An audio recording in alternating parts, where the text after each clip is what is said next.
Hello students, good morning. बेटा आपकी class BA final year और आपको 5th सेमेस्टर में ऑल माय सन्स के मैं शॉर्ट क्वेश्चंस करवा रही थी। तो हमने 40 क्वेश्चंस कंप्लीट कर लिए थे। आज मैं आपको 5th पार्ट करवाने जा रही हूँ, जिसमें मैं 41 से 50 क्वेश्चंस आपको करवाऊँगी। तो 41 क्वेश्चन है, does George believe that jaw really feel sick on that faithful night? क्या जॉर्ज को यकीन था कि जॉ सचमुच में बीमार था उस रात?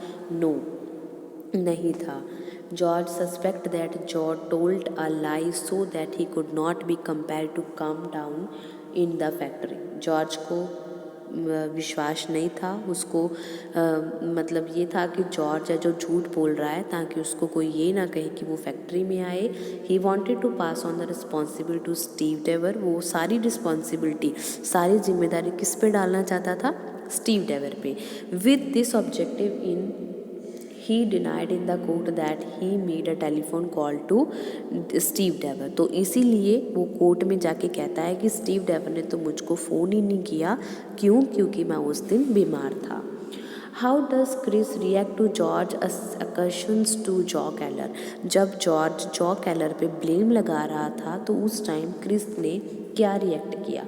Chris declare that George father is a crowd like का फ्रंट एंड नॉइस।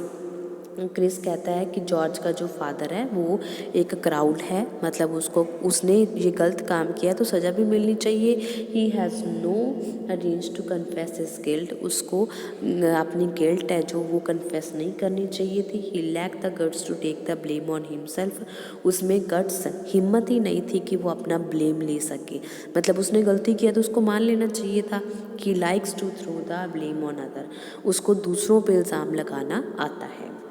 मतलब वो स्टीव डेवर के अगेंस्ट था, उसको ऐसा नहीं लगता था कि ये काम उसके फादर ने किया है। How does Kate greet George? Is her welcome genius? कहते कैट ने जॉर्ज का वेलकम कैसे किया? क्या वो वेलकम जीनियस था? व्हेन कैट सी जॉर्ज, जब कैट ने जॉर्ज को देखा, he rushes to him and take his face in her hand. वो उसकी तरफ दौड़ी और उसका फेस जो था जॉर्ज का, उसको अपने हाथों में लिया। She is full in love and concern for him. उसने, कैट ने अपना पूरा प्यार जो है वो जॉर्ज के प्रति दिखाया। He sees that he has grown weak and old. उसने कहा कि जॉर्ज बहुत ही कमज़ोर और बूढ़ा हो चुका है। कैट्स वार्म वेलकम, कैट का जो बहुत ही अच्छा वेलकम किया था जॉर्ज का, is genius. George rain for her love is real. George को लगा कि उसका प्यार जो है मेरे लिए सच्चा है। He has always like Kate. वो हमेशा कैट को पसंद करता था। Now he feels that she has like love for him. उसको लगा कि आज भी वो उसको इतना ही प्यार करती है। What example does Keller give in proof that Dever would never be blame? कौन कौन सी एग्जाम्पल कैलर ने दी डेवर ये प्रूव करने के लिए कि डेवर है जो उसने गलती की है? Keller refers to the, Keller जो ये दिखाता है इंसिडेंट को कि 1977 में ये हुआ था। डेवर हैज़ लेफ्ट देयर, डेवर है जो वो 2 दिन से काम पे नहीं आया। The shop would have blown up, shop उनकी बंद रही। बट डेवर नेवर, पर डेवर ने उसको ये बात कभी नहीं बताई। उसने लोगों के फ्यूचर के साथ खिलवाड़ किया है। अनदर टाइम डेवर है जो वो उसकी हेल्प करता है। वो कहता है कि उसको एक्सचेंज करेगा। He was not Frank's fault. इसमें फ्रैंक का कोई फॉल्ट नहीं था।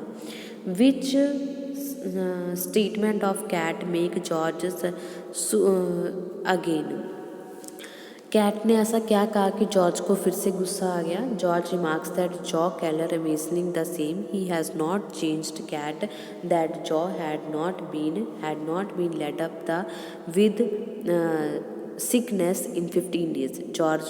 जॉर्ज के सामने कैट ने बोला था कि ये तो कभी 15 सालों से बीमार ही नहीं हुआ। कैलर कैलर है जो उसको ठीक करने की कोशिश करता है कि नहीं नहीं, उस टाइम मेरे को फ्लू तो हुआ था, मैं तो बीमार था। जॉर्ज इज़ नॉट, जॉर्ज को उस बात पे यकीन नहीं आता जो जॉ कैलर को उसने स्टोरी सुनाई थी। What is the accidental slip that participated the tragedy? क्या हुआ था जिसकी वजह से उनको पता लग गया कि जॉ है जो वो बीमार नहीं हुआ था? George is beginning to join the Kellers as dinner. George dinner करता है उनके साथ। Then Kate make a slip, एक स्लिप दिखाती है। शी सेज, वो कहते हैं कि George had never sick during the last 15 years, वो कहती है कि वो तो अभी 15 साल से कभी बीमार ही नहीं हुआ। जो तभी उसको सही करता है और उसको बोलता है कि वॉर के टाइम मेरे को तो फ्लू हुआ था। कैट कहती है हाँ मेरे माइंड से ये स्किप हो गया। उस दिन के बाद उस दिन तो उसको निमोनिया हो गया था। जो जॉर्ज है वो कहता है, वो डिटेक्ट द फ्लू, वो डिटेक्ट करता है कि ऐसा कुछ नहीं हुआ था। He knows that the effect is being made in pun a लाई, ये उसको लगता है कि ये सब कुछ झूठ बोला जा रहा है। Why is Kate Keller mother called Chris called mother McKeller, Chris को मदर मैककेलर क्यों कहा जाता था? मोस्ट इम्पॉर्टेंट क्वेश्चन है। This is a tribute paid by doctor Jim Bayliss in Chris. जो जिम बाइलस क्रिस को कहता है, Chris always think of the welfare of the, अब वो हमेशा अपने फ्रेंड्स के लिए खुशी है जो वो मांगता है। He is ready to suffer for their care, वो अपने अब उनके लिए आप खुद भी सफ़र करता है। He has a habit to making smile to people, वो लोगों को खुश करने की कोशिश करता है। He calls sue a great, वो स्यू को कहता है कि वो एक ग्रेट नर्स है। And he calls Jim Bayliss a great doctor, और जिम बाइलस को एक अच्छा डॉक्टर बताता है। Chris sees only better half of the people, वो लोगों के अच्छे कामों को ही देखता है। He is the mother who thinks only of the good of their children and never harm them, ये एक माँ ही होती है जो अपने बच्चों की अच्छाइयों को देखती है और उनकी बुराइयों को नहीं देखती और उनको हार्म नहीं करती। इसी तरह से क्रिस था जो लोगों की सच्चाइयों को, अच्छाइयों को देखता है और उनकी केयर करता है। वो एक माँ की तरह है, इसलिए उसको मदर मैककेलर कहा जाता था। Why does Sue want Anna to set up house elsewhere? Sue एना से क्यों चाहती थी कि वो अपना घर कहीं और पे ले ले? Sue Bayliss consider Chris a bad influence on her husband Jim Bayliss. Sue ने कहा कि क्रिस उसके हस्बैंड जिम बाइलस पे बुरा प्रभाव डाल रहा है। Chris is effecting her husband with his phony idealism, Chris उसको भड़का रहा है। Chris himself is living on the money of his father, Chris के पास तो खुद अपने फादर की मनी है, but he expect others to live in a simple and discipline very, पर दूसरों को चाहता है कि सिंपल रहें। आप तो वो ऐश कर रहा है क्योंकि उसके फादर के पास बहुत पैसा है।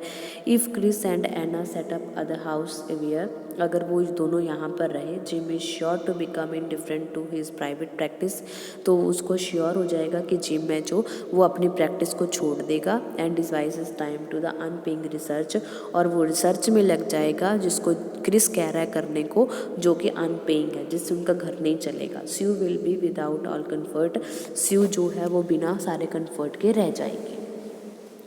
Y does Joe Keller offer jobs to George and Steve?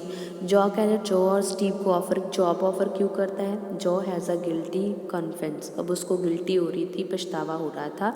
He has escaped jail by putting the blame on Steve Dever, वो जेल जाने से बच गया था क्योंकि उसने सारा इल्ज़ाम स्टीव डेवर पे लगा दिया था। He wants to make attends both to Steve and his son, वो चाहता था कि मैं दोनों को स्टैंड कर दूँ। There is also a diplomacy behind this move, ये डिप्लोमेसी थी क्योंकि उसको ऐसा लगता था कि अगर मैं दोनों को जॉब दे दूँगा तो मैं इस गिल्टी से बच जाऊँगा। Both George and Steve are with him, पर दोनों उससे बहुत नाराज़ थे। If they are offered good job, चाहे उसने उनको अच्छी जॉब ऑफर की थी, they will be thankful to him and forgive George service conduct in sending Steve in jail, और उसने संदेश भी भेजा था स्टीव को जेल में कि वो वापस आने पे उसको फिर से काम पे रख लेगा। This will help Joe's vocal status, इससे जॉ का जो स्टेटस है सोसाइटी में वो फिर से बन जाएगा, सोशल स्टेटस है जो वो फिर से बन जाएगा। How does Joe tackle George? Joe ने जॉर्ज को कैसे तोड़ा? Joe tells George not to believe his father's vision, वो कहता है कि तुम अपने फादर की बातों पे यकीन मत करो। Steve nearly blew up the factory days, Steve ने जो है फैक्ट्री को ख़त्म कर दिया है। And would not admit his fault, और उसने अपने जो गलती किया उसको माना भी नहीं। He made a bad investment and blame it on Frank, उसने सारा ब्लेम किस पे लगा दिया, फ्रैंक पे लगा दिया। But Keller also sees that he does not blame on troubling man, पर कहता है कि मेरे को यकीन नहीं है कि एक ट्रबलिंग मैन इस तरह से कर सकता है। He will find suitable place for George and Steve and settle them in society. कहता कि मैं तुम्हारे दोनों के लिए अच्छी जगह ढूंढूंगा और तुम दोनों को कहीं अच्छी जगह पे सेट कर दूंगा। इस तरह से उसने जॉर्ज को अपनी तरफ करने की कोशिश की थी। ठीक है बेटा, तो ये आपके 10 क्वेश्चंस हैं। उम्मीद है आपको समझ में आ गए होंगे। नेक्स्ट वीडियो में मैं आपको पार्ट 6 में आगे क्वेश्चन करवाऊंगी 10। तब तक आप इन क्वेश्चंस को अच्छे से समझ लो। अगर कोई बात समझ में नहीं आती बेटा तो आप मेरे को कमेंट बॉक्स में कमेंट करके कभी भी पूछ सकते हो। ओके ओके बेटा, हैव अ नाइस डे।